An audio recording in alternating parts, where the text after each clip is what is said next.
Somebody is starting from scratch. What are the traits, skill sets that they should be cultivating in order to up the odds of their success?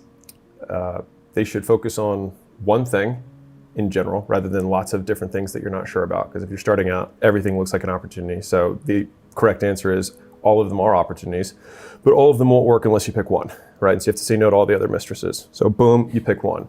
And then from there, I always say 6 figures is sell something to someone. That's it. And if you want more detail, sell something to someone. So it's one avatar, one product, one channel.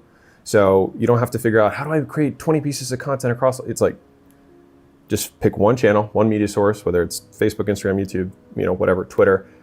Consistently start going on that, whether that's cold outbound, whether that's content, whether it's running paid ads, whether it's affiliates, word of mouth, whatever it is, and start reaching out to people there to start selling your stuff. And so if you can just do that consistently, and I use something, all right. What's the skill set that's gonna make somebody good? And this is 6 figures still. Yeah. So what's the skill set in that? Is it getting good at the outbound? Is it getting good at saying no to the other stuff? Like, how do we translate that into a skill set? You have to learn how to advertise, which I define as the process of making known. So how do you let other people know about the stuff you sell? So you have to advertise. There's 6 ways to do it. I covered 5 just now. So there's 6 ways you can do it. And then once people engage with whatever advertisement you have to sell them. So advertising is the first skill, selling them is the second skill. And Makes then sense. Product would be the third skill, which is the thing that you're ultimately advertising and selling. Okay, so that gets us 6 figures. What gets us 7? Doing the same thing consistently. So usually once people do it in the beginning, they're sporadic, they're not consistent with it. Just the act of doing the same thing every day usually gets people to 100,000 a month, which sounds crazy to probably people listening, but most people who think that's crazy also haven't done it consistently for an extended period of time. And so I use something that I call the rule of 100, which is 100 primary actions, whether that's 100 minutes of content creation per day, 100 reach outs per day, $100 of ad spend per day. Like you have to pick one of them, but 100 per day, and you do that for 100 days, and I promise you you'll be making 6 figures if you do that. Most people won't. Yeah. I know you know that. They Yeah. will fail at something. Yeah. What is the most common thing that you see people fail? So you give them the blueprint. Your ability to articulate a blueprint to success is insane. Legitimately insane, dude.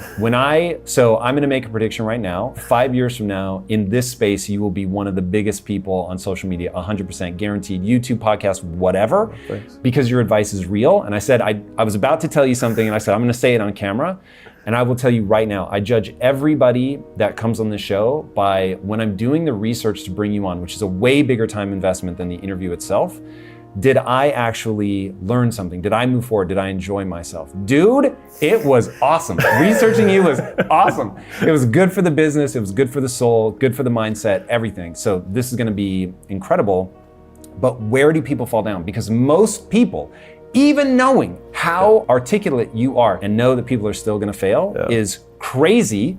And I know that most people are gonna fail. So where do people really struggle in that equation? I think it's fear, mostly.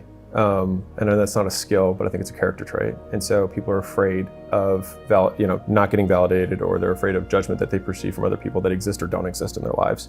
And so for whatever reason, they have this second voice that criticizes everything they do that in reality isn't even there, but is constantly present. It's like the antithesis of whatever the God figure is, but just the negative voice. And so I think that's the thing that stops most people from doing the stuff they know they need to do. Because if you think about, like, whether it's want to get in shape, or I want to have a better marriage, or I want to make more money, most people on some level, at a basic level, they know what to do. And my proof point of, like, even making money, right?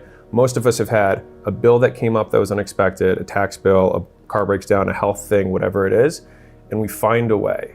And so when it's for someone else, people are use the actual resourcefulness that they have to make the money, but for whatever reason, they won't use that same resourcefulness to make it for themselves.